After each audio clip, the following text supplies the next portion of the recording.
Hi, welcome to Mahaa Max. నేను మీ NSR. ఈరోజు మన ముందు ప్రముఖ దర్శకులు అనిల్ కుమార్ గారు ఉన్నారు.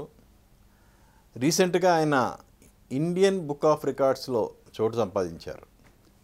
ఆయన డైరెక్ట్ చేసిన మనసు మమత 3,300 ఎపిసోడ్లు పైగా టెలికాస్ట్ అయి ఆయనకి ఈ రికార్డ్ని సంపాదించి పెట్టింది. ఇక ఈయన దర్శకత్వం వహించిన ఎన్నో సీరియల్స్, అంటే ఆయన డైరెక్ట్ చేసిన ఏ సీరియల్ ఇప్పటివరకు ఫ్లాప్ కాలేదు. దాదాపు 8 సీరియల్స్ చేశారు ఆయన, 8 or 9. అన్ని సీరియల్స్ హిట్టే, అంతరంగాలు మొదలుకొని ఇప్పుడు లేటెస్ట్గా ఇప్పుడు రన్నింగ్లో ఉన్న రంగుల రాట్నం వరకు అన్ని సీరియల్స్ హిట్సే. అలాగే ఆయన గురించి తెలియంది ఏంటంటే ఆయన దాదాపు 11 సినిమాలు డైరెక్ట్ చేశారు. ఇప్పుడు ఈ రికార్డు గురించి, అలాగే తను వర్క్ చేసిన సీరియల్స్ గురించి, సినిమాల గురించి మనతో షేర్ చేసుకోబోతున్నారు. నమస్తే అనిల్ గారు. నమస్తే అండి. ఎలా ఉన్నారు? బాగున్నా. సో మనం కలిసి దాదాపు 30 ఏళ్ళు అవుతుంది అనుకుంటా. సినిమాల్లో ఉండగా మనం కలిసేవాళ్ళం రెగ్యులర్గా. అవును. సీరియల్కి వచ్చిన తర్వాత దూరం అయ్యాం. ఓకే, అంటే సినిమాలకి తర్వాత వెళ్దాము. ఫస్ట్ రీసెంట్గా మీకు ఇండియన్ బుక్ ఆఫ్ రికార్డ్స్లో చోటు దక్కింది కదా. సో ఆ అవార్డు గురించి, ఆ సీరియల్ గురించి తెలుసుకున్నప్పుడు ఏమనిపిస్తుంది? నిజంగా చాలా సంతోషంగా ఉంది నాకు అవార్డు రావడం. సో కష్టానికి ప్రతిఫలం దొరికింది అనుకుంటున్నాను. అలాగే ఒక ప్రాజెక్ట్ అంటే నేను ఒక్కడనే కాదు కూడా, దీని వెనకాల చాలామంది మా యూనిట్ మొత్తం అందరూ ఉంటారు కదా. ఇది ఆల్మోస్ట్ అందరికీ ఈ గౌరవం కానీ ఈ హ్యాపీనెస్ కానీ అందరికీ దక్కుద్ది అనమాట. ముఖ్యంగా మా కంపెనీ ప్రొడ్యూసర్ శ్యాంప్రసాద్ రెడ్డి గారు, ఆయన ఇచ్చిన ఫెసిలిటీస్ కానీ, లేకపోతే ఆయన ఇచ్చిన సపోర్ట్ కానీ, ఎక్కడికి కావాలంటే అక్కడికి అవుట్డోర్లు పంపించటం, మేము ఆర్టిస్ట్ కావాలంటే ఆర్టిస్ట్ని మాకు అరేంజ్ చేసి పెట్టడం. అంటే జనానికి ఫ్రెష్నెస్ కావాలంటే కొంచెం లొకేషన్స్ కూడా చాలా ఇంపార్టెంట్ కదా. సినిమాకి ఎంత అవసరమో సీరియల్కి కూడా. అంటే అసలు ఎవరు సినిమా కూడా వెళ్ళలేని లొకేషన్స్కి వెళ్ళాం మేము. అంటే పూనా దగ్గర మహాబలేశ్వర్ అని, అక్కడ చాలా తక్కువ వెళ్తారు మనం సినిమా వాళ్ళు. ఓకే. కానీ అక్కడ కూడా మేము అవుట్డోర్కి వెళ్ళాం. పూనా సాంగ్స్కి వెళ్తుంటారు, అక్కడికి సాంగ్స్కి వెళ్తారు, లేకపోతే పర్టికులర్గా ఆ మౌంటైన్స్కి అవసరం ఉంటేనే వెళ్తారు. అక్కడ కూడా మేము వెళ్ళి 15 రోజులు 20 రోజులు చేసి వచ్చాం. అలాగే తమిళ్ సీరియల్స్ కూడా పొలాచి కానీ, లేకపోతే అలాంటి చాలా రేర్గా వెళ్తారు తప్ప ఎక్కువ వెళ్ళరు. ఓకే. ఆ పొలాచి కూడా వెళ్ళి కోయంబత్తూరు దగ్గర సీరియల్ అనగానే రోజుకి ఎన్ని ఎపిసోడ్లు తీసేస్తారు కదా అనుకునే మూడ్లో ఉంటారు తప్ప లావిష్గా. అక్కడికి 40 రోజులు వెళ్ళాం అవుట్డోర్కి. అలాగే పైన ఉన్న ఊటీ కూడా వెళ్ళి కొన్ని సాంగ్స్ తీసుకొని సీన్స్ తీసుకొని వచ్చాం అనమాట. సో ఆయన అంత సపోర్ట్ ఇవ్వడం ఒకటి దీనికి సక్సెస్ కారణం. అలాగే ఈటీవీ వాళ్ళ సపోర్ట్. ఇప్పుడు 3,300 ఎపిసోడ్లు పైగా అంటే ఇన్నేళ్ళు సస్టైన్ అవ్వటం అనేది ఒక సీరియల్ చాలా కష్టం కదా. ఎలా మీరు దాన్ని మెయింటైన్ చేయగలిగారు? సబ్జెక్ట్ తయారు చేసుకోవటమే. సీరియల్ అనేది సినిమాని 2 గంటల్లో చెప్పేదాన్ని మనం ఒక 10 రోజులు చెప్తాం. 10 రోజులు చెప్పొచ్చు, ఇంకా పై కూడా చెప్పొచ్చు. అంటే మనం దాన్ని, అంటే ముఖ్యంగా సీరియల్కి ఉండాల్సింది డ్రామాయే. అంటే కుటుంబం అంతా కూర్చొని చూసే డ్రామానే మనం కన్వీనియంట్గా వాళ్ళకి ఇబ్బంది లేకుండా. ఎందుకంటే ఒకసారి ఫ్యామిలీతో కలిసి చూసేటప్పుడు ఒక అత్తగారికి ఫర్గా ఉందనుకోండి, కోడలు కోపం రావచ్చు. ఒక కోడలికి ఫర్గా ఉందనుకోండి, అత్తగారి కోపం రావచ్చు. సో ఇద్దరిని ఎవరిని మనసు బాధ పెట్టకుండా మళ్ళీ ఆ సీరియల్ 2వ రోజు కూడా చూసేటట్టుగా తీయాలి. అలా కొన్ని రకాలు. తర్వాత ఏంటంటే బోర్ కొట్టకుండా మంచి డైలాగు, మంచి స్క్రీన్ ప్లే, మంచి ఆర్టిస్టులు వీళ్ళందరూ ఉంటే ఖచ్చితంగా ఎంత దూరమైనా వెళ్తుంది. ప్లస్ ఒక్కొక్కసారి ఏంటంటే మేము కథని ఒకే కథ 6.5 సంవత్సరాలు తీస్తాం మేము. దాని తర్వాత కొంచెం దాని కథలోంచి కొంచెం ఇంకొక పాయి తీసుకొని కొన్ని బ్రాంచెస్ లాగా అనమాట, ఒక పాయి తీసుకొని దాన్ని మళ్ళీ వర్కౌట్ చేసుకుంటూ వెళ్తాం. ఒకే కథని 11 సంవత్సరాలు తీయడం కష్టం. దాంట్లో మళ్ళీ ఉపనదుల్లాగా ఉపకథలు ఉంటాయి. అదే ఉపకథల్ని బాగా జనానికి పట్టుకునే రేంజర్లో పట్టుకుంటాం.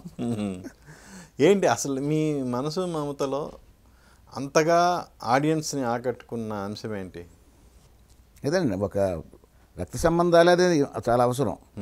ఇప్పుడు అక్క చెల్లెల మధ్యలో ఉండే వాళ్ళ అక్క చెల్లెలని తెలియకపోవడం, వాళ్ళ మధ్యలో విరోధం, ఆ విరోధంతోనే కొంతవరకు అరే వీళ్ళ అక్క చెల్లెల సంగతి వీళ్ళకి తెలియదే, వీళ్ళు తిట్టుకుంటున్నారే కొట్టుకుంటున్నారే అనే ఒక ఇంట్రెస్ట్ ఒకటి ఉంటుంది. ప్లస్ ప్రతి దాంట్లో నాది ఎక్కువగా ఎమోషన్స్ ఉంటాయి. ఆ ఎమోషనల్గా సీన్లు తయారు చేయడం కానీ, లేకపోతే మంచి ఆర్టిస్టులతో దాన్ని చెప్పించడం కానీ, అది ఇంపార్టెంట్ మనకి. అంటే జనం ఆడి రియాక్షన్స్ కూడా చూసుకొని వెళ్తాం మేము కూడా. ఎక్కడైనా లాగుతుందంటే దాన్ని ఎంత పగడబందిగా ఇంట్రెస్ట్గా తీయాలి, అవన్నీ రెగ్యులర్గా జరిగే ప్రాసెస్లు అన్నీ. ప్లస్ ఎక్కువ సాంగ్స్లు ఉండవు, కామెడీ ట్రాక్లు ఉండవు, అయినా కూడా మనం డ్రామానే మెయిన్. మెయిన్ ఏంటంటే అందరికీ రోజు పొద్దున ఎదురయ్యే సమస్యలు కానీ అవి కొన్ని చూపించడం అదొక ప్రక్రియ. అంటే కాంటెంపరీ ఇష్యూస్ని కూడా సీరియల్ ఇన్కార్పొరేట్ చేస్తుంటారా ఎలా? అది ఎప్పుడో సమ్ టైమ్స్లో జరుగుతుంటుంది అంటారు అలాగా, కానీ ఎక్కువగా దాని జోలికి వెళ్ళం. ఎందుకంటే అది కొంతమందికి నచ్చుద్ది, కొంతమందికి నచ్చదు. దాన్ని వర్కౌట్ చేయడం కష్టం అవుతుంది.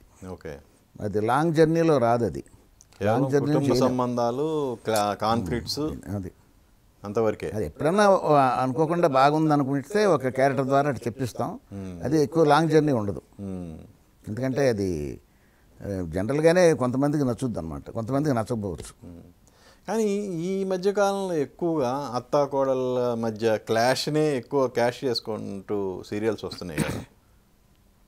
ఎందుకంటే సీరియల్ చూసేది వాళ్ళిద్దరే. ఇంట్లో మధ్యాహ్నం పూట కానీ సాయంకాలం కానీ కొన్ని సబ్జెక్ట్స్లో మగవాళ్ళు కూడా జాయిన్ అవుతారు. మనసుమమతలో సక్సెస్ మెయిన్ కారణం ఏంటంటే అది యూనివర్సల్గా ఒక కుటుంబంలో అందరూ కలిసి చూడగలిగినట్టు ఉండేది. అంటే ఇప్పుడు మగవాళ్ళు వాళ్ళకి కూడా ఈ ఆడవాళ్ళ సబ్జెక్టులు ఎవరు చూస్తారులే అని నెగ్లెక్ట్ చేస్తారు కొంతమంది మగవాళ్ళు. వాళ్ళు కూడా కూర్చొని చూసేటట్టుగా తీసాం. ప్లస్ ఈ ఆడవాళ్ళు సీరియల్ చూసేది ఎక్కువ లేడీస్ని, మేము తీసేదంతా కూడా లేడీ కంటెంటే తీస్తాం. దాంట్లో మగవాళ్ళు కూడా జాయిన్ అవ్వడం వల్ల మాకు ఇంతకాలం రన్ వచ్చింది. ఓకే, లేకపోతే భర్తకి భోజనం పెట్టకుండా ఈ సీరియలే చూస్తుంటుంది కదా. సో అందుకని ఆయన కూడా ఒక రకంగా సీరియల్ చూడాలంటే కోపం కూడా ఉంటుంది, భోజనం పెట్టట్లేదని. ఏ ఆర్టిస్టులకి మంచి పేరు వచ్చిందండి ఇప్పుడు మనసు? అందులో శుభలేఖ సుధాకర్ మంచి క్యారెక్టర్ సార్. అది ఓపెనింగ్ నుంచి ఉన్నాడు శుభలేఖ సుధాకర్. ఓకే, సో ఒక రకంగా వాళ్ళు నిలబడడానికి వాళ్ళందరూ పునాదులు.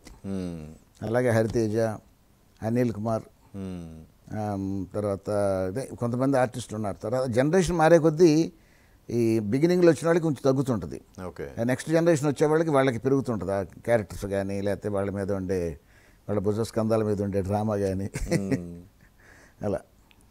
ఓకే, అందరూ కొంతమంది బాగా ఒక్కొక్క సీజన్కి ఒక్కొక్కరు బాగా చేశారులేండి.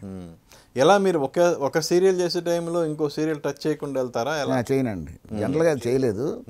ఈ మధ్య ఒకే కంపెనీలోనే నేను మధ్యాహ్నం కూడా ఒకటి చేయడం మొదలుపెట్టాను.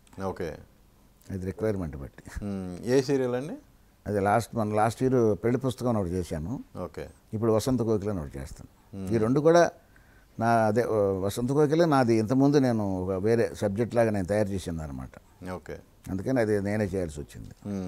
జనరల్గా ఒకటే చేస్తాను నేను రెండింటికి. సినిమాలు చేసినప్పుడు కూడా ఎప్పుడు నేను 2 సినిమాలు చేయలే, ఒక సినిమాయే చేసేవాడిని.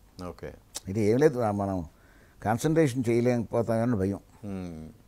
అంటే జనరల్గా ఒక సీరియల్ ఒక 1/2 అవర్ ఎపిసోడ్ అనుకుంటే అందులో ఉండేది 22 మినిట్స్, మిగతా 8 నిమిషాలు కమర్షియల్స్ వస్తుంటాయి. కానీ కొన్ని సీరియల్స్కి నేను యాక్చువల్గా సీరియల్స్ చూడకపోవడానికి రీజన్ ఏంటంటే 14-15 మినిట్స్ ఫస్ట్ ఎపిసోడ్ వేసేస్తారు, ఏమంటే కమర్షియల్ బ్రేక్ ఇస్తారు, ఆ తర్వాత ఒక 4-5 నిమిషాలు యాడ్లు వేస్తారు, మళ్ళీ కమింగ్ బ్యాక్ వచ్చేసి ఒక 1 మినిట్ మాత్రమే వేసి మళ్ళీ యాడ్లకి వెళ్ళిపోతున్నారు. ఇది అంటే సీరియల్ మీద కొంచెం నెగిటివ్ ఇది వచ్చే ప్రమాదం లేదా? అంటే ఆ రకమైన కటింగ్ ఉంటే ఏంటంటే బాగా సక్సెస్ అయితేనే ఎక్కువగా మీకు అవి ఉన్నాయనుకోండి, బిజినెస్ది కమర్షియల్స్ ఎక్కువ ఉన్నాయనుకోండి, అప్పుడు మరి అవన్నీ కూడా కట్ చేయాలి కాబట్టి అన్నిటి కూడా పెట్టాలి కాబట్టి ఈ ప్రాజెక్ట్ మెయిన్ ఏదైతే కంటెంట్ ఉందో అది తగ్గిపోద్ది. సో మామూలుగా జనరల్గా మాకైతే అట్లా అంత ఇదిగా ఏం స్టోరీ ప్రకారమే. అంటే అలా ఉంటే తిట్టుకుంటేనే చూస్తారు కదా. అంటే బాగా సక్సెస్ అయితే తప్పదు. ఎక్కువ హిట్ అయింది అనుకోండి, అందరు చూస్తున్నారు అనుకోండి, వాళ్ళు ఖచ్చితంగా తెల్లారు రేపైనా మళ్ళీ చూస్తారు. వాళ్ళు అంటే వాళ్ళ వీక్నెస్తో ఆడుకుంటున్నారు మీరు అంతే, వాళ్ళ ఇంట్రెస్ట్తో. అదే అదే అది వీక్నెస్సే కదా. అది వీక్నెస్ అనుకోవచ్చు, లేదా ఇంట్రెస్ట్ అనుకోవచ్చు, వాళ్ళ ఎంత నచ్చిందో చెప్పడం అంతే. Okay, okay. ఎలా సార్ టీవీ సైడ్కి ఎలా వచ్చారు అసలు మీరు? ఫస్ట్ మీది సీరియల్ అంటే అంతరంగాలేనా, దానికి ముందు వండర్ బాయ్ అని ఒకటి చేసినట్టున్నారు కదా. ఈటీవీ స్టార్టింగ్ అండి అది సీరియల్. ఛానల్ వాళ్ళు ఛానల్ మొదలుపెట్టినప్పుడు నాకు కబురు చేశారు. నేను ఆల్రెడీ సినిమా చేస్తున్నారు కదా, విశాఖలో నేను ఒక ఫిల్మ్ చేశాను. ఆ రకంగా నాకు వాళ్ళందరూ పరిచయం, చైర్మన్ గారి దగ్గర నుంచి అందరూ కూడా. సో నన్ను పిలిచేట మొదటి సీరియల్ అదే పర్టికులర్గా మొదటి సీరియల్ అంటే ఆ ఛానల్తో ఫస్ట్ సీరియల్ మొదలు పెడతారనమాట. సో అందుకని మీరు చేయడం మీకు టైం ఉంటుందా అని అడిగారు. అంటే తప్పకుండా చేస్తాను సార్, మీరు ఇంతమంది డైరెక్టర్లతో మీరు సినిమాలు తీశారు, అదే నన్నే సెలెక్ట్ చేసుకుని పిలిచారంటే అది నిజంగా నా అదృష్టమే, అందుకని తప్పకుండా చేస్తాను సార్ అన్న. అంటే అప్పుడు 13 ఎపిసోడ్లే సార్. ఓకే. బిగినింగ్ స్టార్టింగ్ 13 ఎపిసోడ్లు, తర్వాత కొన్ని సీరియల్ తర్వాత 26 ఎపిసోడ్లు, ఆ తర్వాత అవి డైలీ సీరియల్ వచ్చింది. ఓకే. నేను 13 ఎపిసోడ్లు తీసింది వండర్ బాయ్. ఓకే, అది వీక్లీ సీరియల్. వీక్లీ అదే ఓపెనింగ్ సీరియల్. అలాగే మిగతా వెనకాల వచ్చిన సీరియల్ కూడా అన్నీ వీక్లీ చేశారు, 13 ఎపిసోడ్లే. అంతరంగాలు లాంగ్, అది 4 years 200 ఎపిసోడ్స్ అండి అది. ఓకే, 4 years చేసాం అది. ఓకే. బిగినింగ్లో అంతరంగాలకి మీ పేరు కాదు కదా డైరెక్టర్గా? ముందు మొదలుపెట్టింది సబ్జెక్ట్, నేను కొన్ని ఎపిసోడ్ చేశాను సార్. కానీ నాకు అప్పుడు శ్రీకాంత్తో గమ్యం అనే ఒక పిక్చర్ ఉండడం వల్ల నేను టైంకి రాలేకపోయా. అప్పుడు అక్కినేని సంజీవ్, అదే అక్కినేని వినయ్ కుమార్ అని అతను పెట్టారు. సో తర్వాత మళ్ళీ నాకు అదే ఒక 1 year తర్వాత మళ్ళీ నేను ఫ్రీ అయిపోయాను. సో మళ్ళీ రమ్మన్నారు అనమాట. అక్కడి నుంచి నేనే చేశాను. ఇప్పుడు వీక్లీ సీరియల్ అన్నప్పుడు ఒక ఎపిసోడు జనరల్గా ఒకరోజు షూట్ ఉంటుంది అంతే కదా? అంటే బిగినింగ్ కాబట్టి కొంచెం ఒక 2 days అలా ఎపిసోడ్కి 2 days తీసామండి. అంటే ఈ వీక్లీ సీరియల్ చేసే టైంకి ఇంత చుట్టడం జరగల. ఓకే, సినిమాలానే చేశారు అప్పుడు? సినిమాలాగే చేసాం నిజంగానే. అంత లైటింగ్ కానీ, షార్ట్ డివిజన్ కానీ, క్రెయిన్లు, ట్రాలీలు, ఆ సాంగులు కానీ. అంతరంగాల్లో 9 సాంగులు ఉన్నాయి సుమన్ గారు రాసిన సాంగ్స్ అన్నీ. పైగా మాధపెద్ది సురేష్ గారి రికార్డింగ్ కదా. సో అందుకని అది అంత పగడ్బందీగా టేస్ట్గానే తీసాం. ఇప్పుడు కేవలం అసలు ఆ సాంగ్ వస్తుంటేనే జనాలు బయట నుంచి ఆ సీరియల్కి వెళ్ళాలనే ఒక ఇంటెన్షన్ అనేది క్రియేట్ చేశారు సాంగులతోనే. యాక్చువల్ అంతరంగాలు, అనంత మానస తరంగాలు బాగా వెళ్ళింది జనాల్లోకి. అంటే ఇప్పుడు సీరియల్స్లో సాంగ్స్ పెద్దగా దీని సాంగ్స్ పెట్టేవాళ్ళు కాదు సార్. సుమన్ గారికి ఏంటంటే ఆయన పాటల రచయిత, ప్లస్ ఆయనకి ఆ పాటల మీద నా ఇంట్రెస్ట్ ఎక్కువ.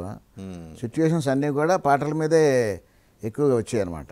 ఓకే. ఆ సిచ్యువేషన్ తగ్గట్టుగా ఆయన పాటలు రాసి, ఎక్కువ డ్రామానే, డ్రామా కానీ దాంతో ఎక్కువగా అన్ని సాంగ్స్ ఒక్కొక్కటి రిపీట్ అయ్యేది కూడా. లైఫ్ గురించి ఉండేది. అంతరంగాలు అంటే, అంతరంగాలు సాంగ్ వచ్చిందంటే అది ఒక లైఫ్కి సంబంధించిన పాటలాగా ఉండేది. సో మనుషుల మధ్యలో, మనస్తత్వాల మధ్యలో, బంధుత్వాల మధ్యలో ఇవన్నీ కూడా ఆ సాంగ్లో కనిపించాయి. అది అందులో మధ్య శరత్ బాబు గారు లాంటి ఆర్టిస్టు, అచ్యుత్, అశ్విని అని ఒక ఆర్టిస్టు, కిన్నెర, ఇంతమంది ఆర్టిస్టులు చక్కగా చేయగలిగే ఆర్టిస్టులు ఉన్నారు. మాకు కూడా హ్యాపీగా ఉండేది అనమాట తీయడానికి. ఎన్నిసార్లైనా తీసేవడం సాంగ్ని, ఎందుకంటే వినడానికి బాగుండేది, తీయడానికి బాగుండేది, చూడడానికి బాగుండేది. దానికి దర్శకత్వ పర్యవేక్షణ సుమన్ గారు కదా? అంటే మొత్తం ఆయనే డైలాగులు రాసేవాళ్ళు, అన్నీ మొత్తం స్క్రీన్ ప్లే డైలాగులు అన్నీ కూడా రాసేవాళ్ళు.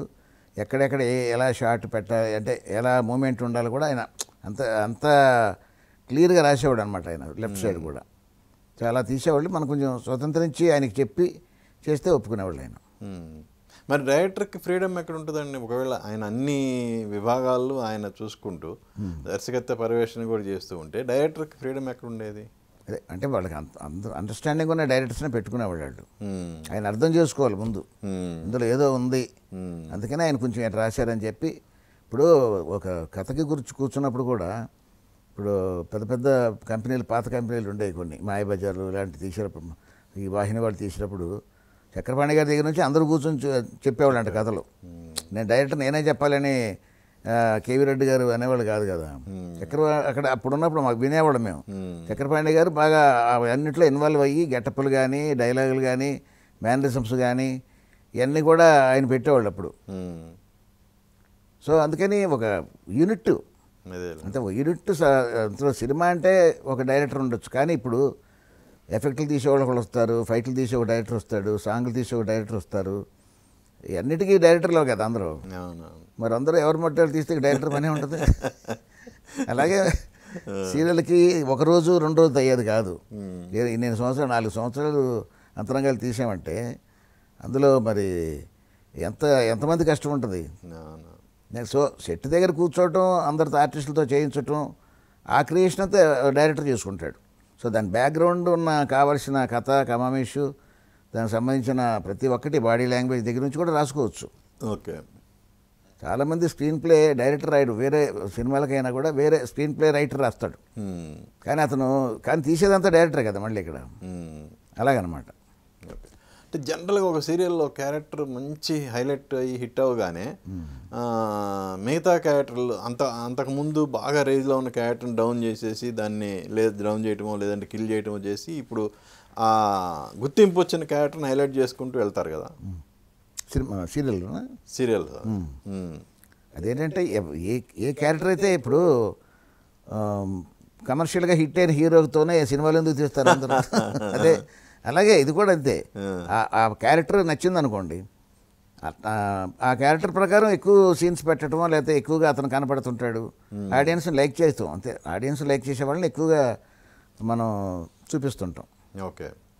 సో అంతరంగాల తర్వాత విధి ఇది కూడా సుమన్ గారి కథే, కానీ కొంచెం మరి వేరే డైలాగులు వచ్చి పైడిస్ దగ్గర రాశారు. ఓకే. స్టోరీ మాత్రం ఇచ్చారు సుమన్ గారు, పాటలు రాశారు. ఓ విధి సాంగ్ అది ఉంది కదా, అది ఇంకొక సాంగ్ 2 సాంగ్లు రాశారు అందులో. అది 3 ఏళ్ళు ఏమన్నా కిన్నెరా అందరూ మంచి ఆర్టిస్టులు చేశారు. వీక్లీ కాబట్టి 3 ఏళ్ళ అలా ఎలా డైలీ కాదు కాబట్టి ఇది అంతరంగాలు వీక్లీ, విధి డైలీ ఫస్ట్ డైలీ కాదు second daily. Okay. Okay. First daily సంఘర్షణ అని చెప్పి మా గురువు గారు కె వాసు గారు డైరెక్ట్ చేశారు. అది నేను విధి చేశాను. అది విధి నాకు first daily serial. Okay. Okay. ఎన్ని ఎపిసోడ్లు చేశారండి మొత్తం విధి? అది 750 అని వచ్చింది సార్. 750 అంటే ఆల్మోస్ట్ ఆల్ అప్పటికి ఇంకా 1000 వరకు రాలా. ఈటీవీలో పద్మవ్యూహం ఫస్ట్ 1000 ఎపిసోడ్స్. ఏంటి సార్ వీక్లీకి డైలీ సీరియల్స్కి ఏంటి మీరు చెప్పే నిర్వచనం ఏంటి? ఏం లేదు, అప్పట్లో వీక్లీ అంటే దాని పరిధి ఎంతవరకు ఉంది. అది ఒక్కొక్కటి ఇప్పుడు ఆ పరిధిని బట్టి అప్పట్లో హిందీలో కానీ దూరదర్శన్లో కానీ ఎక్కడైనా సరే ఇవన్నీ కూడా వీక్లీ వరకే జనం చూసేవాళ్ళు. బిజినెస్ని బట్టే కదా ఉంటుంది ఎప్పుడైనా సరే రావడం.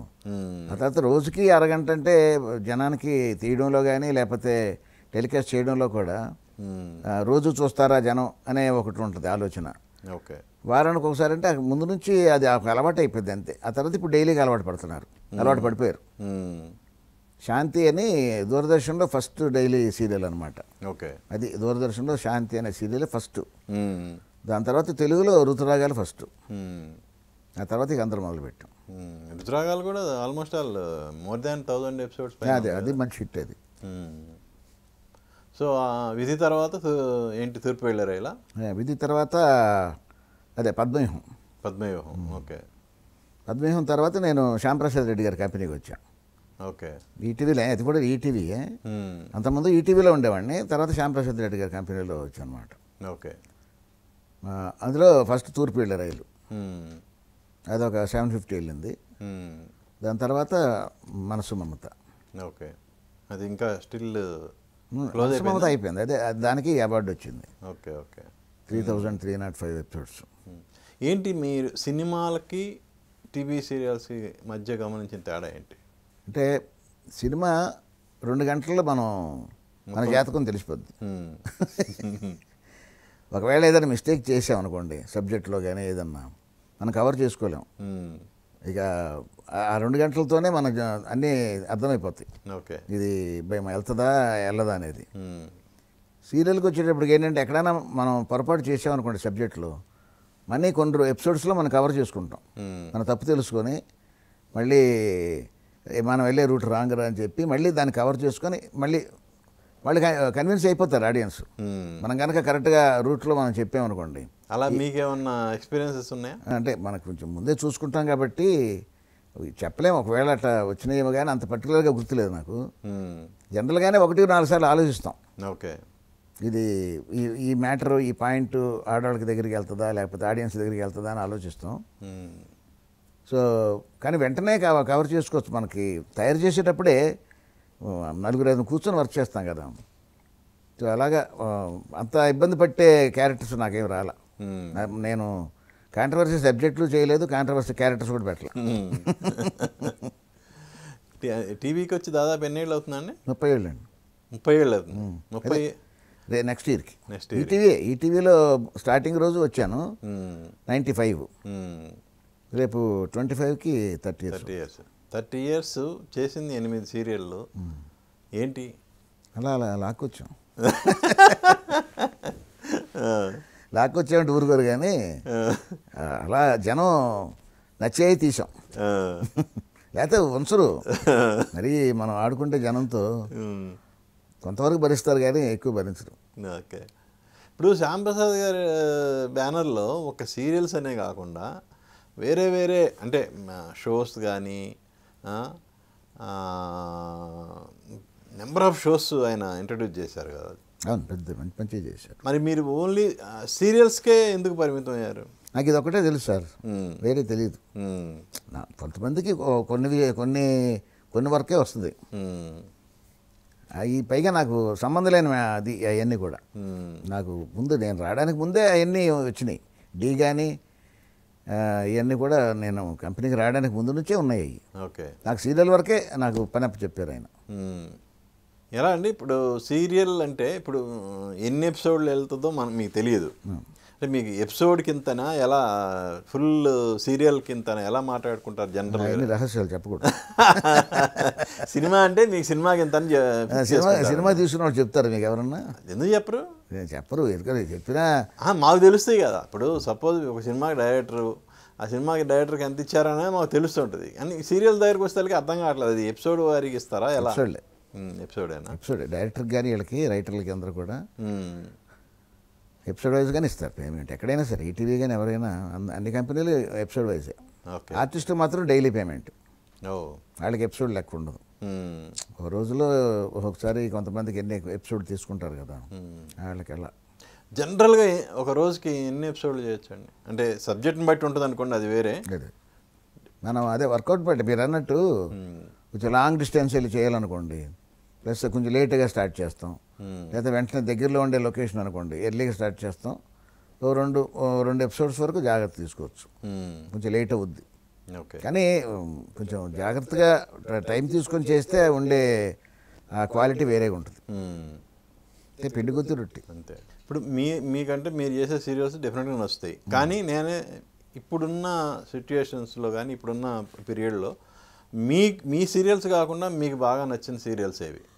నేను చూస్తుంటానండి. కొన్ని బాగా నచ్చిన డైరెక్టర్లు ఉంటారు, వాళ్ళ సీరియల్ రెగ్యులర్గా చూస్తుంటా. అలా మిమ్మల్ని బాగా ఆకట్టుకున్న సీరియల్ ఏది? నేను డైలీ సీరియల్ చూసి నేర్చుకుంది ఋతురాగాలు. మంజులా నాయుడు గారి సీరియల్ చూసే నేను అసలు డైలీ సీరియల్ అంటే ఇలా ఉంటుందని కూడా నాకు తెలియదు. నేను ఎప్పుడు డైలీ సినిమాలో ఉన్నప్పుడు డైలీ సీరియల్ ఎప్పుడు చూడలేదు కూడా. నేను అప్పుడు రాలేదనుకుంటా కూడా, శాంతి అనే చెప్పాను కదా తప్ప నాకు పెద్ద సీరియల్స్ కూడా నాకు తెలియదు. మెడ్రాస్లో మేము ఉన్నప్పుడు అక్కడికి దూరదర్శన్ సీరియళ్ళు తమిళ్లో వచ్చాయి, అవి చూసేవాళ్ళం అప్పుడప్పుడు. ఆ తర్వాత ఇక్కడికి వచ్చిన తర్వాత ఋతురాగాలు రెగ్యులర్గా చూడడం జరిగింది. చెప్పారా ఆవిడకి ఎప్పుడన్నా? కలవలేదండి, పరిచయం లేదు నాకు. ఓకే. అంటే వాళ్ళు అప్పటికే బాగా ఇందులో సీరియల్లో తీయడంలో బాగా పండిపోయారు వాళ్ళు. అంటే నేను మొగల్ రేకులు ఇవన్నీ చూడలేదు కానీ ఋతురాగాలు రెగ్యులర్గా ఖాళీగా ఉన్నాను కాబట్టి అప్పుడు చూసేవాడిని. ఓకే. మధ్యాహ్నం పూట రోజు 4 వచ్చేది. ప్లస్ నాకు ఒక ఇంట్రెస్ట్ అంటే నెక్స్ట్ తీయబోతాను కాబట్టి డైలీ సరే ఒక రకంగా మనకి లెసన్స్ నేర్చుకోవచ్చు. ఆ సీరియల్లో ఆవిడ నాకన్నా సీనియర్ రారు అంతే కదా. ఓకే. ఎలా అండి అసలు ఇండస్ట్రీకి ఎలా వచ్చారు? అసలు ఏంటి మీ నేపథ్యం ఏంటి? నేపథ్యం అంటే మాది ఊరా? అంతే కదా, ఎక్కడి నుంచి వచ్చారు, ఎలా వచ్చారు అనేది. మాది మచిలీపట్నం, అంటే బందరు. మేము బందరే అంటాం మేము. అక్కడ సినిమా కోసం చెన్నై వచ్చిన వాళ్ళందరినీ బందరు పిచ్చోళ్ళు అనేవాళ్ళు. అంటే నేనేది సినిమా సినిమా పిచ్చోళ్ళు అంటారు పిచ్చి, కానీ సినిమా- బందరు పిచ్చోళ్ళు అంటారు. అదే అదే ఆ సినిమా మీద అలాగే చిన్నప్పటి నుంచి కొంచెం సినిమాలంటే ఇంట్రెస్ట్, ప్లస్ నాటకాలు ఇవన్నీ చేయడం, నాటకాలు రాసేవాడి దగ్గర కలిసి తిరగటం, ఇలా చిన్నప్పటి నుంచి విత్తనం పడింది బాగా. Okay okay. సో దాంతో ఎప్పటికైనా సినిమా ఫీల్డ్కి వెళ్ళాలి వెళ్ళాలి అని కొన్ని కోరికలే ఉండేవి. సరే కొన్ని ఆ ట్రయల్స్లో మొదలుపెట్టాం. అప్పుడు కనుకోకుండా ఒక ఛాన్స్ వచ్చి మా ఫ్రెండ్ ఒక అతను ఆల్రెడీ మెడ్రాస్లో వేషాల కోసం ట్రై చేస్తున్నాడు. మా డ్రామా ట్రూప్లో ఉండే ఒక గురువు లాంటి ఆయన. సో మీరు స్టేజ్ కూడా చేశాను, నాటకాలన్నీ చేసేవాళ్ళం. నేను వేషాలు వేసేవాడిని. నేను వెళ్ళింది వేషాలు వేయడానికే. ఓ మరి ఎందుకని మీరు డైరెక్టర్ అయిన తర్వాత మీ సినిమాల్లో యాక్ట్ చేయలేదు? ఇప్పుడు సీరియల్లో ఇంత అవకాశం ఉంది, స్పాన్ ఉంది సీరియల్స్కి, మరి ఒక క్యారెక్టర్ క్లిక్ అయితే చాలు కదా, మరి ఎందుకు? ఏమో చెప్పలేదు, ఇంకా ఫ్యూచర్ ఉందిగా. అంటే డైరెక్టర్గా మనకి డిమాండ్ ఉన్నంతకాలం మనం దీంట్లో కొనసాగాలి. అట్లా కాదు కానీ మనం అన్ని పనులు మనమే చేయలేం కదా. కొంతమంది యాక్ట్ చేస్తూ కూడా డైరెక్షన్ చేసే చాలామంది ఉన్నారు. అంటే ఏదైనా మంచి అద్భుతమైన క్యారెక్టర్ ఉన్నప్పుడు అరే ఈ క్యారెక్టర్ వేస్తే మనం ఆర్టిస్ట్గా కూడా మనం స్థిరపడిపోవచ్చు. చాలాసార్లు అలాంటి క్యారెక్టర్ కలగలేదా? అలాంటి క్యారెక్టర్ రాసుకున్నా నేను కూడా. నా సీరియల్లోనే, సినిమాల్లో కాదు కానీ. ఏ సీరియల్లో? అదే కొన్ని అన్ని సీట్లో ఒక తోట ఎక్కడో ఒక డిఫరెంట్ క్యారెక్టర్ అనిపించింది అనుకోండి మీరు అన్నట్టు. ఇది నేను చేద్దాం అనుకుని రాసుకునేవాడిని, అన్నీ చేసేవాడిని. ఫైనల్గా టేక్ దగ్గరికి, షూటింగ్ దగ్గరికి వచ్చేటప్పటికి నాకన్నా బెటర్ ఆర్టిస్ట్ అయితే బెటర్ కదా అని చెప్పి ఓ మంచి ఆర్టిస్ట్ని పెట్టేసేవాడిని. అంటే క్యారెక్టర్ మీద ఉన్న ఇంట్రెస్ట్ అనమాట. ఏమో నేను 2 పనులు చేస్తూ చెడగొడతానేమో ఒక చిన్న భయం.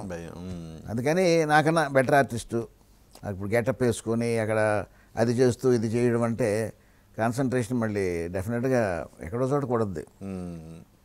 అట్టా నేను చిన్న చిన్న వేషాలు 2 వేసాను అంతే, అది సరదాగా. అది ఊరికే అనుకోకుండా అంతరంగాల్లోనే ఒక పురోహితుడు వేషం. అప్పుడు ఆ రోజు ఆర్టిస్ట్ రాలేదన్నమాట, చాలా దూరంగా ఉన్నాం లొకేషన్లో. శరత్ బాబు గారి కాంబినేషన్లో వేయాల్సి వచ్చింది. అప్పుడు అది ఆ క్యారెక్టర్ ఒకటి చిన్నది చేశాను, ఊరికే చిన్న పురోహితుడు పెళ్ళిళ్ళ పేర ఇలాంటి క్యారెక్టర్ అనమాట. అది సుమన్ గారు చూసి మెచ్చుకున్నారు. రెండోది ఏదో తర్వాత ఆయన దాంట్లోనే ఏదో ఒకటి కృష్ణ, ఇది బలరామ కృష్ణుల యుద్ధం. అందులో ఒక ఆయనకి దగ్గరికి వచ్చి ఏదో దానం అడిగే ఒక క్యారెక్టర్ అనమాట. ఆ 2 సరదా చేశాను. సో ఆర్టిస్ట్గా నటన మీద ఆసక్తితో మెడ్రాస్లో అడుగుపెట్టారు. అప్పుడు మీ ఫ్రెండ్ ఎవరు అక్కడ? ఆయన మన తోట వెంకటేశ్వర గారిని ఆర్ట్ డైరెక్టర్. ఆయనకి మేనల్లుడు అనమాట. అందరూ అతనే. మాతో అందరం కలిసి మా troupe drama doctor Rajarao academy అని మాకు ఒక ట్రూప్ ఉండేది.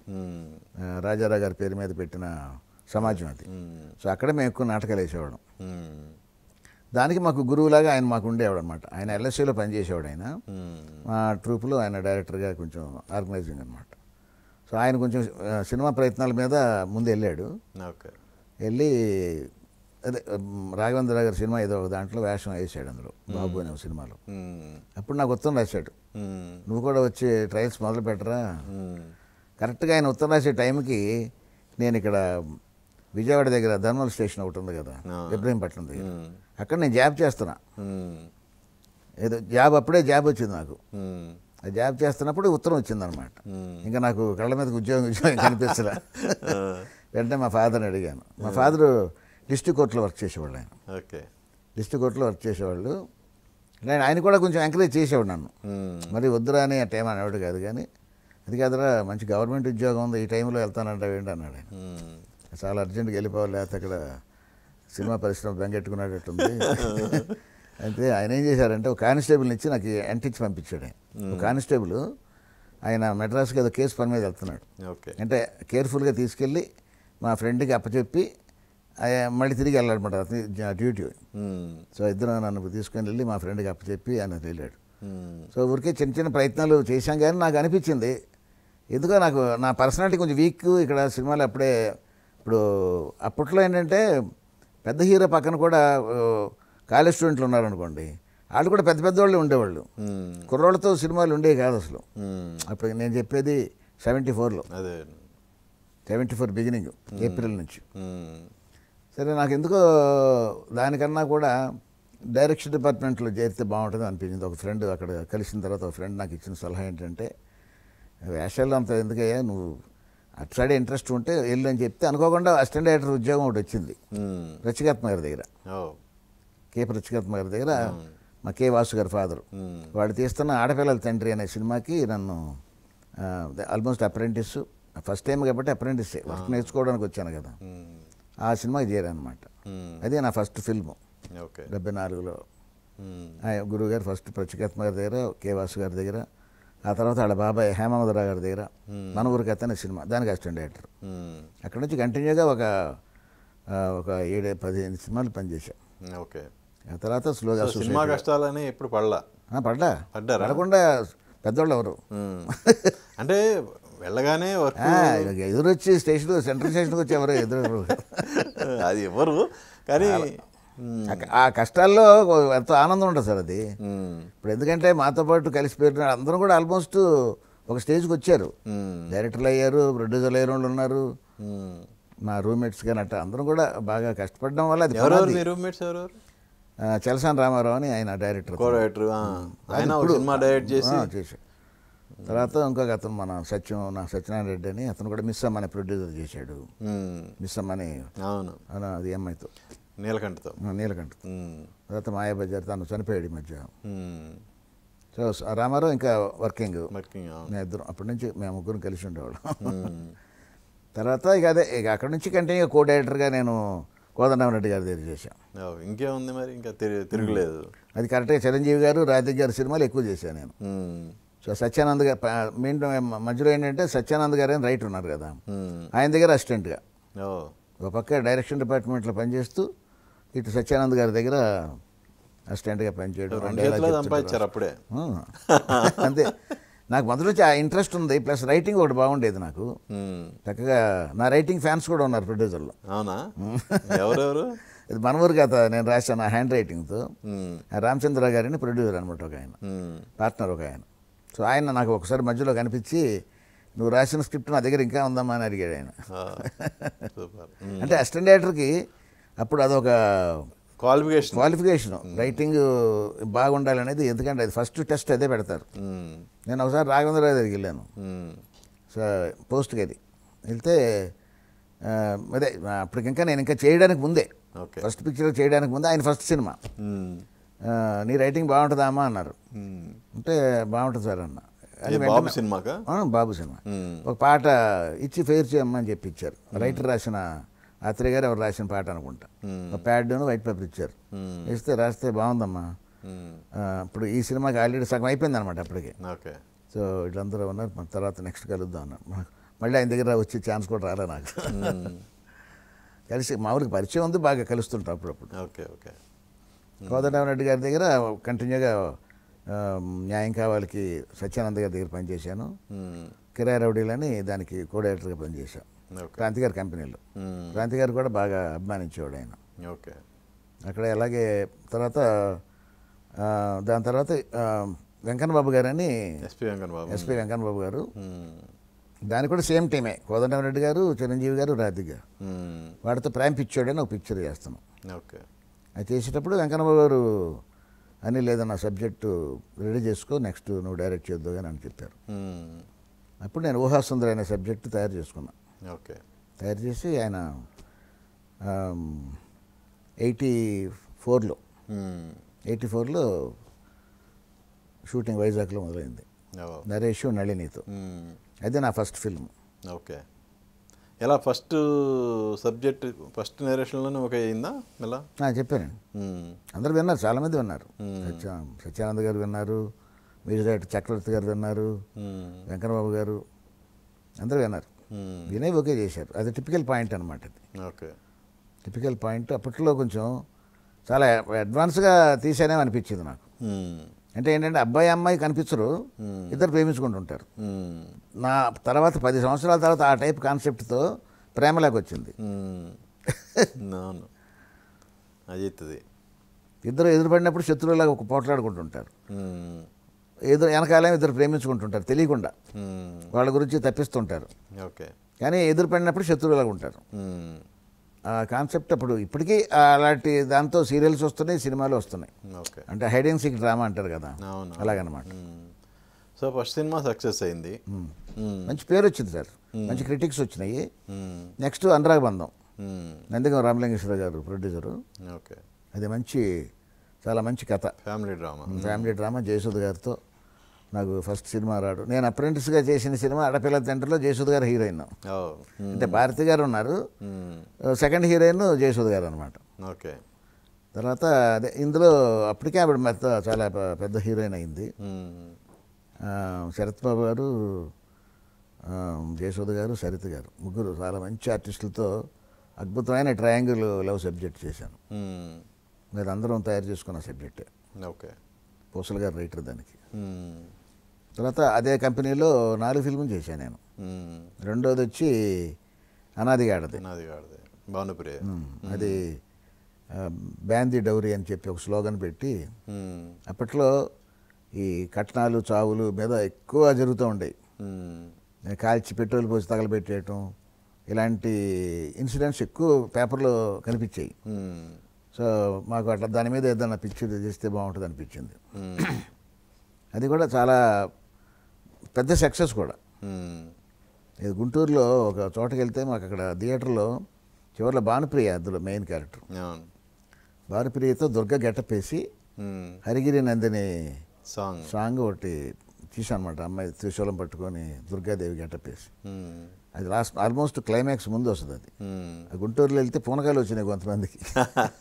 పూనకాయలు వాళ్ళు వెళ్ళినప్పుడు చెప్తున్నామాట, అంత ఎమోషన్గా ఉందన్నమాట కన్విన్స్ కానీ అది మొత్తం కూడా. అంటే ఆ అమ్మాయి మంచి డాన్సర్ కాబట్టి పెట్టగలిగాంలేండి, లేకపోతే అంత ధైర్యం చేసేవాళ్ళం కాదు. తర్వాత అర్జున్తో భానుప్రియతో మళ్ళీ బంగారు చిలక, అది కొంచెం ఎంటర్టైన్మెంట్, కొంచెం ఫైట్స్ గీట్స్, కొంచెం అవుట్డోర్ సినిమా అది. ఓకే. బంగారు చిలక వెంకన్న బాబు గారి కదా? అదే వెంకన్న బాబు. నేను ఆయన 2 సినిమాలు చేశాను ఆయనతో. అన్నీ నేను 13 పిక్చర్లు చేశాను సార్. ఓకే. అన్నీ కరెక్ట్గానే రిలీజ్ అయినాయి. 13 పిక్చరు కరెక్ట్గా నేను టీవీకి వచ్చిన తర్వాత ఆ గ్యాప్లో వెళ్ళిన గమ్యం సినిమా. ఓకే. సో కృష్ణ గారితో కూడా పరమశివుడు చేశారు కదా? పరమశివుడు కృష్ణ గారితో చేశాను. శోభన్ బాబు గారితో పుణ్య దంపతులు బాగా సెంటిమెంట్ కదా? బాగా అన్ని డ్రామాలే సార్ నేను చేసినవి అన్నీ. ఆ డ్రామాలు పెట్టుకొని బతికేస్తున్నా. ఎందుకంటే మనకిప్పుడు నేను అప్పుడు చేసిన సినిమాల తాలూకు ఆ మూడ్ కానీ లేకపోతే ఆ కథకి తయారు కావాల్సిన ముడిసరికంతా కూడా ఇప్పుడు నా సీరియల్కి ఉపయోగపడుతుంది. ఓకే. నేనేరా పోలీసు కూడా చేశారు కదా నరేష్తో.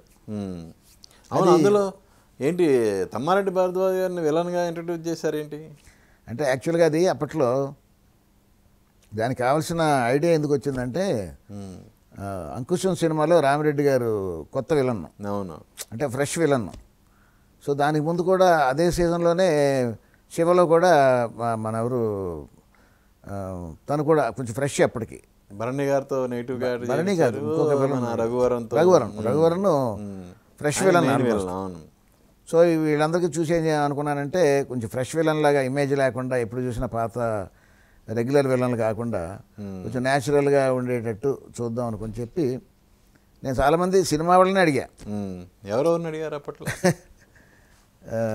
అప్పుడు నాకు కొంచెం విలన్లాగా కనిపించేవాళ్ళు కాదు, కానీ స్టైల్ కానీ కొంచెం ఈ అంటే టెక్నిక్ గురించి తెలిసి ఉండాలి. మరి ఇప్పుడు వాళ్ళకి అన్నీ నేర్పించి అంత టైం కూడా ఉండదు కదా తీసుకొని. రామిరెడ్డి అసలు ఫస్ట్ టైము వాళ్ళ అంత ఇదిగా చేయించుకున్నారు చక్కగా, న్యాచురల్గా సరిపోయాడు. ఆయన పెద్ద ఇన్స్టిట్యూట్ నుంచి వచ్చిన ఆర్టిస్టు కాదు, కోడి ఎలాంటి ప్రయత్నాలు ఎక్కువ చేసేవాడు కదా కోడి రామకృష్ణ గారు. సో మేమేంటంటే, నేను ఎవరన్నా సినిమా బ్యాక్గ్రౌండ్ ఉన్న టెక్నీషియన్స్ కానీ అటువంటి వాళ్ళు కొంతమందిని అడిగా. అందులో నేను అడిగింది ఎవరంటే జయసుధ గారు, నితిన్ కపూర్ డైరెక్షన్ డిపార్ట్మెంట్ ఆయన. సో అంతకుముందే నేను జయసుధ గారితో పిక్చర్ వర్క్ చేశాను కదా. సో ఫస్ట్ చూడడానికి మంచి పర్సనాలిటీ, మంచి రెడ్గా ఉంటాడు కదా ఆయన, కొంచెం గడ్డం పెట్టుకుని.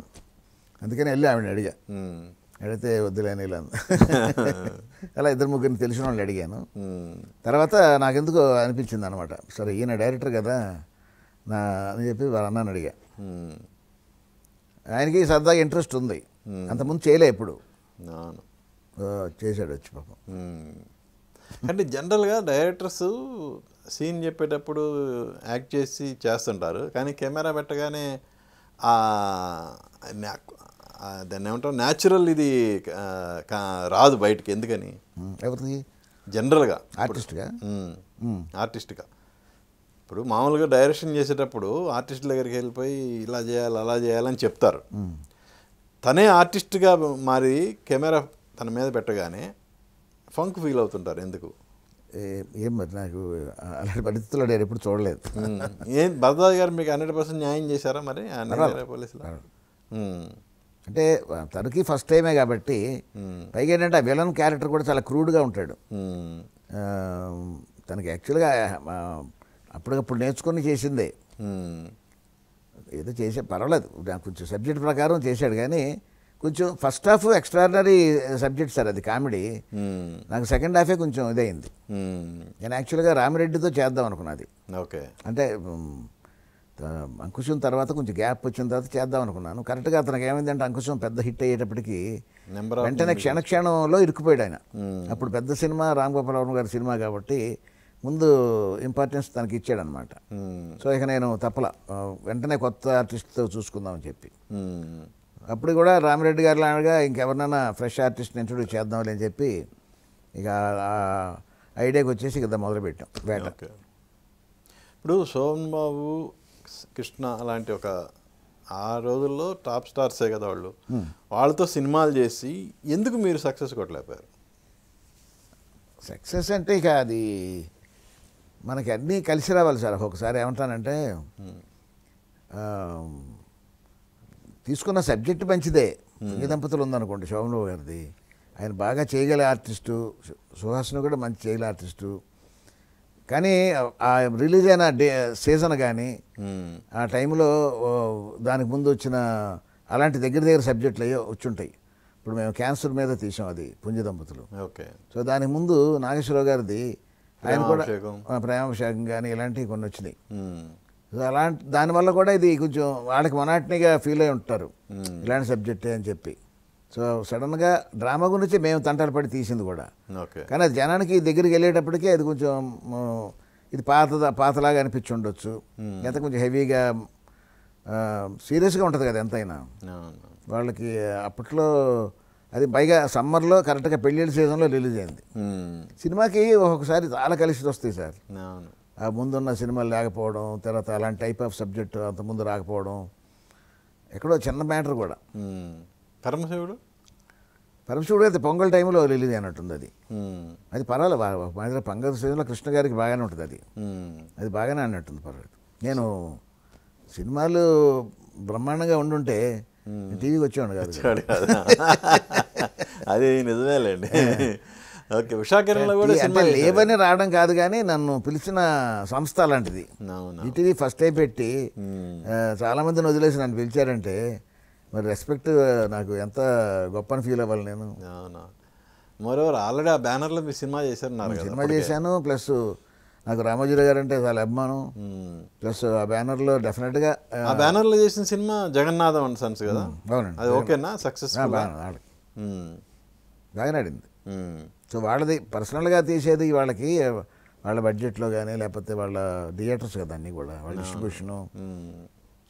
వెంటనే నన్ను వేరే పిక్చర్ కానీ పిలిచారు. ఆ పిక్చర్ కూడా ఎందుకో సబ్జెక్ట్ గురించి దేని గురించి జరగలేదు. మళ్ళీ ఛానల్ పెట్టినప్పుడు వెంటనే నన్నే ఫస్ట్ పిలిచారు. ఓకే. వాళ్ళు సినిమా ప్రాఫిట్లే కాదు, సినిమాల ఆడడం గురించే కాదు, ఇక చాలా చూస్తారు వాళ్ళు. అంతేలేండి. వాళ్ళ మెయిన్ కావాల్సింది వాళ్ళకేంటంటే ఎక్కువగా వాళ్ళ పద్ధతి అయినోడా కాదో చూస్తారు, డిసిప్లిన్ పర్సనా కాదో చూస్తారు ఇవన్నీ. ఎందుకంటే సక్సెస్ ప్రాఫిట్లు ఒకటి చేతిలో ఉండవన్న సంగతి వాళ్ళకి తెలుసు. శ్రీకాంత్ దొంగ రాసుకెళ్ళి తీశారు, అది మంచి సక్సెస్. అది బాగా ఆడింది. అది భరద్వాజ్ కదా దాని ప్రొడ్యూసర్? భరద్వాజ్ గారు. మంచి సబ్జెక్ట్. భూపతి రాజా అని ఆయన డైలాగ్, ఆయన స్టోరీ. దొంగల ఫ్యామిలీ, ఓ పోలీసుల ఫ్యామిలీ మధ్యలో జరిగిన కామెడీ అనమాట. అవునా. సో లాస్ట్ సినిమా శ్రీకాంత్తోనే మళ్ళా గమ్యం. అప్పటికే నేను టీవీకి వచ్చాను కానీ మధ్యలో ఒక పాత కమిట్మెంట్ ప్రకారం చేయాల్సి వచ్చింది. ఆ సినిమా కూడా ఎందుకో బాగా డిలే అయిపోయింది కదా. అది ఒరిజినల్గా ఘాయల్ అని హిందీ సినిమా. అవును. సన్నీ డియోల్ రైట్స్ కొనే తీసాం. మ్మ్. ఈ మొదలైన తర్వాత కరెక్ట్గా ఎప్పుడైతే చాలా యాక్షన్ ఎపిసోడ్స్ ఉన్నాయో తనకు అనుకోకుండా శ్రీకాంత్కి వేరే షూటింగ్లో కాలు ఏదో చిన్న ఫ్రాక్చర్ అయింది. అదే లాగేసింది చాలా సంవత్సరాలు, దగ్గర సంవత్సరాల దానికోసం వెయిట్ అయిపోయింది. డ్యాన్సులు కూడా మేము గోవా వెళ్ళి 2 సాంగులు తీయాల్సి వచ్చింది. అప్పుడు కూడా తనకి రెండో షాట్కి మళ్ళీ ఏదో ఒక దీంట్లో సమ్మర్ సాల్టా ఒకటి కొట్టాడు పెళ్లి మొగ్గలాగా. అప్పుడు మళ్ళీ పట్టేసింది. 1.5 డే షూటింగ్ లేదు. అక్కడే డాక్టర్ని పిలిచి మళ్ళీ ట్రీట్మెంట్ ఇదంతా జరిగింది. ఓకే. సో మొత్తానికైతే ఫినిష్ చేసుకుని వచ్చాం. కానీ ఎంతో కొంత ఒక పెయిన్ అనేది పక్కన ఉంటే సరిగ్గా రాదు కదా. మీ శిష్యుల్లో ఎవరన్నా డైరెక్టర్స్ అయ్యారా?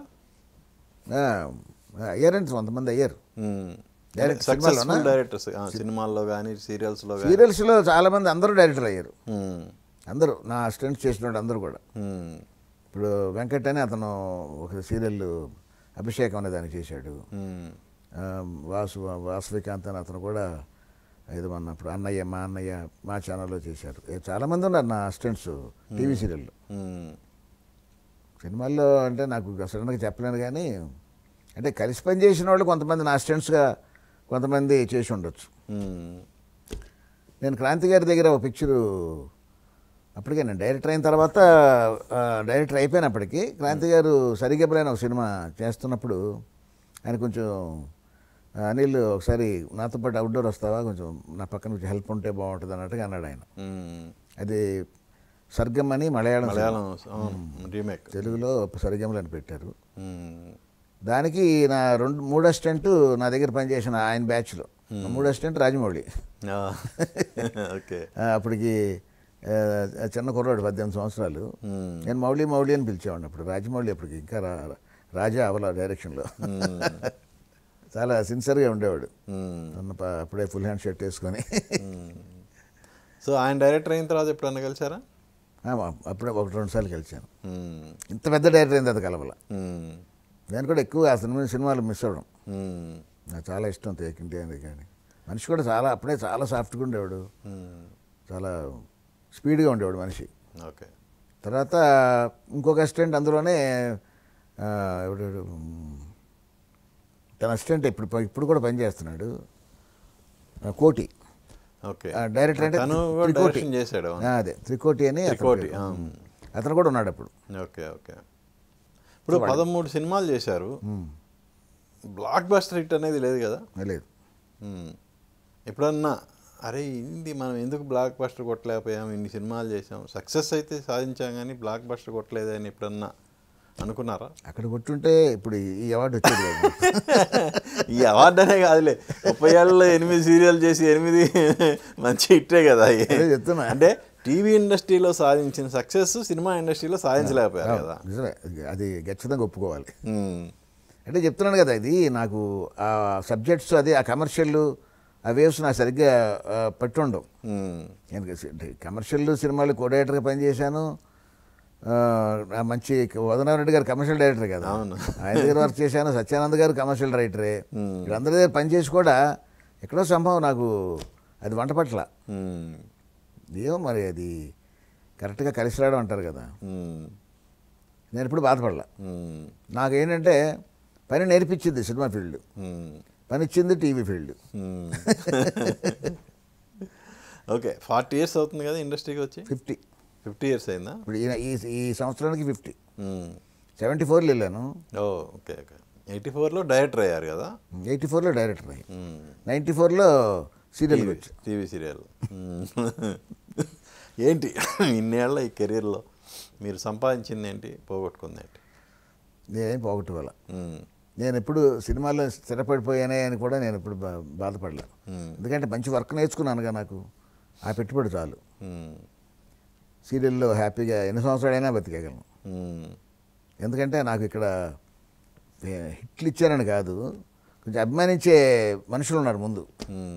నాకు ఖాళీగా ఉన్నానని తెలిస్తే ఎప్పుడు నేను చేసిన ఇన్ని సంవత్సరాల్లో నేను చేసిన 2 కంపెనీలే, ఈటీవీ మల్లెమాల. 3వ కంపెనీ చేయలేను. చాలు ఇప్పుడే హ్యాపీగా వర్క్ చేసుకుంటూ వెళ్ళడమే నా పని.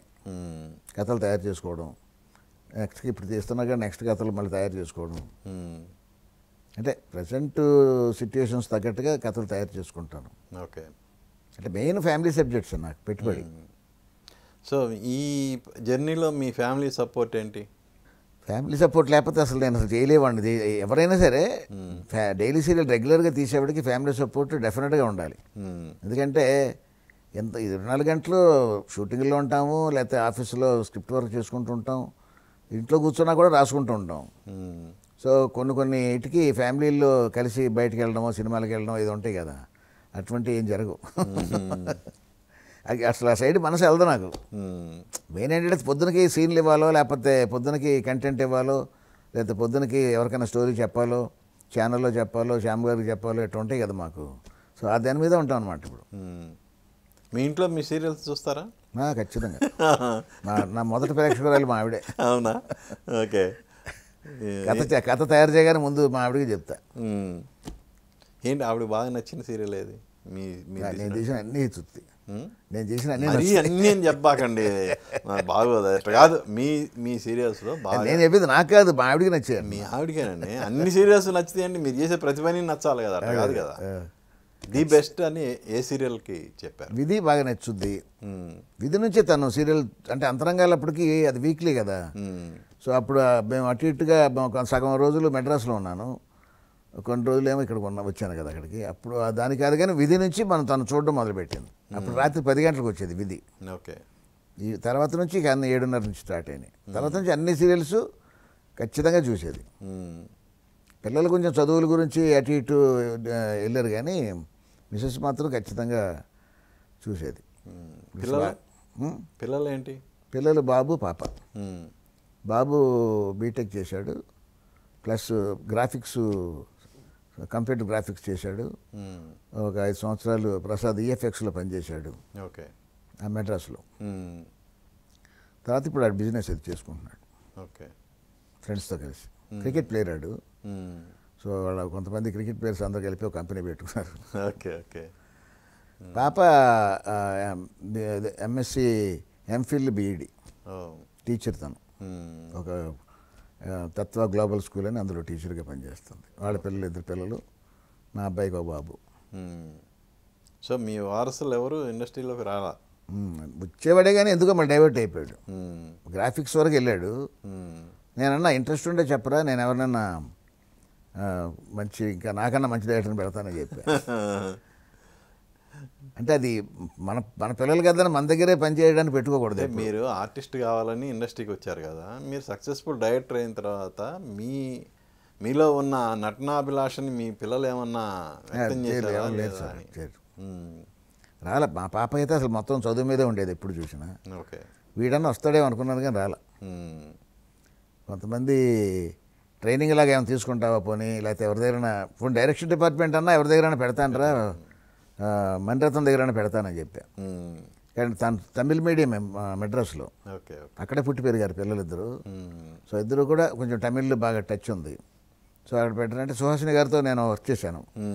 సో వాడితో చెప్పి నేను ఆడి దగ్గర పెట్టిస్తాను అన్న, కానీ ఆడికి వద్దన్నాడు. ఇప్పుడు ఏంటంటే ఏదన్నా కొన్ని షార్ట్ ఫిల్మ్స్ తీస్తుంటాడు. వాడికి గ్రాఫిక్స్లో టచ్ ఉంది కాబట్టి సరదాగా వాడి కోరికని అలా తీర్చుకుంటుంటాడు. ఎప్పుడో రోజుకు 2 షాట్లు అలా తీసుకుంటుంటాడు. సో ఫార్ మీరు అందుకున్న బెస్ట్ కాంప్లిమెంట్ ఏది? సీరియల్స్లో కానీ సినిమాల్లో కానీ ఏదైనా? రెగ్యులర్గా మాట్లాడుతుంటారు కదా కాంప్లిమెంట్ అంటే, ఇక యూ డిజర్వ్ ఇట్. ఎవరైనా సరే, నాకు పెద్దవాళ్ళైనా సరే ఎవరైనా నాకు తెలిసినప్పుడు, పెద్దవాళ్ళ దగ్గరికి వెళ్ళినప్పుడు, నా గురించి తెలిసినప్పుడు, నేనంతా వర్క్ చేస్తానో ఎన్ని సంవత్సరాల నుంచి చేస్తున్నానో అని తెలిసిన వాళ్ళు యూ డిజర్వ్ ఇట్ అంటారు అనమాట. అది చాలు కదా కాంప్లిమెంట్. ఏంటి అనిల్ కుమార్కి తీరని కోరికలు ఏమైనా ఉన్నాయా? ఏం లేదు సార్, నేను చాలా సింపుల్ పర్సన్ని. నేను చాలా చాలా ప్రాక్టికల్గా కూడా ఉంటా. ఇంత పెద్దగా కోరికలు లేవు. దానికోసం పరిగెత్తను. అన్నీ కూడా నాకు అనుకున్న ఎదురొచ్చినాయి తప్ప నేను దేనికోసం ఎంటలాలి. ఒక సినిమా ఫీల్డ్ మాత్రమే నేను వెనకాల వచ్చింది. సో ఆ తర్వాత నేను దేని గురించి పెద్దగా ఆశపడలేదు, ఆశించలేదు. సో ఏంటి ఇంకా మీ ముందున్న గోల్ ఏంటి? గోల్ లేదు, మంచి సీరియల్స్ తీయాలి, అంతే, అంత మించి వేరే గోలే ఉంటుంది మా ఈ డిపార్ట్మెంట్లో. అంతే తప్ప ఇంకేం. సో పిల్లలందరూ సెటిల్ అయిపోయారు. మీరు అన్నారు కదా మంచి అవకాశం వస్తే ఆర్టిస్ట్గా కూడా నేను చేయాలని. అది రావాలి సార్. అది మనం వెళ్తే అది దూరం వెళ్ళిపోద్ది. అది మనం వెళ్తున్న కొద్దీ ఆ అవకాశం దూరం వెళ్ళిపోద్ది. నేను చేసినవన్నీ కూడా నా దగ్గరికి వచ్చినాయే. నేను సీరియల్ ఎక్స్పెక్ట్ చేయలే. సీరియల్ డైరెక్టర్ అవుతాను కూడా నేను అనుకోలే. ఇప్పుడు ఒక సూపర్ హిట్ సీరియల్ ఉందనుకోండి, అన్నీ చేయలేదు నేను. మనసు మమత అంత హిట్ ముందు విధి చేశాను, కానీ విధి కన్నా ఎక్కువ ఎపిసోడ్ వెళ్ళింది మనసు మమత.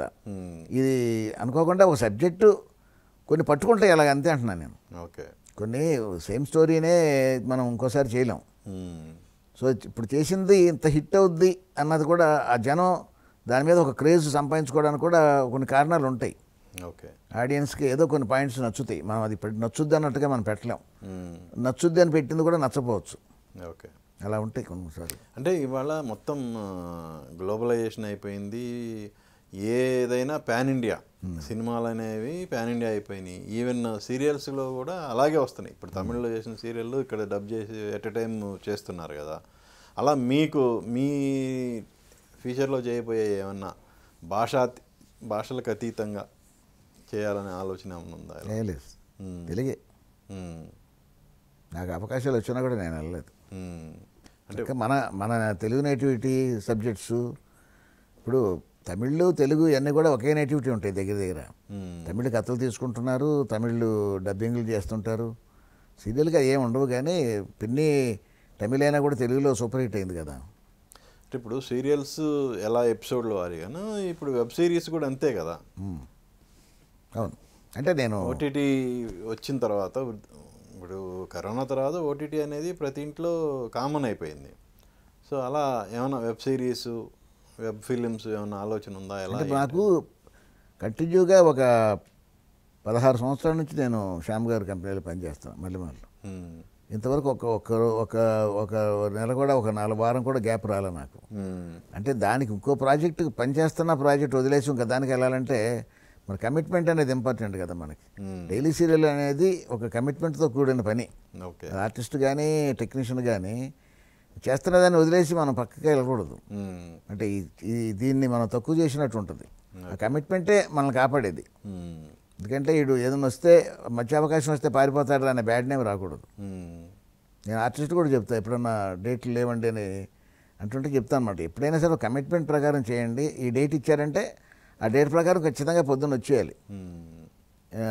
అది ఇంకొకరిని ఇబ్బంది పెట్టడం అవ్వదు కదా.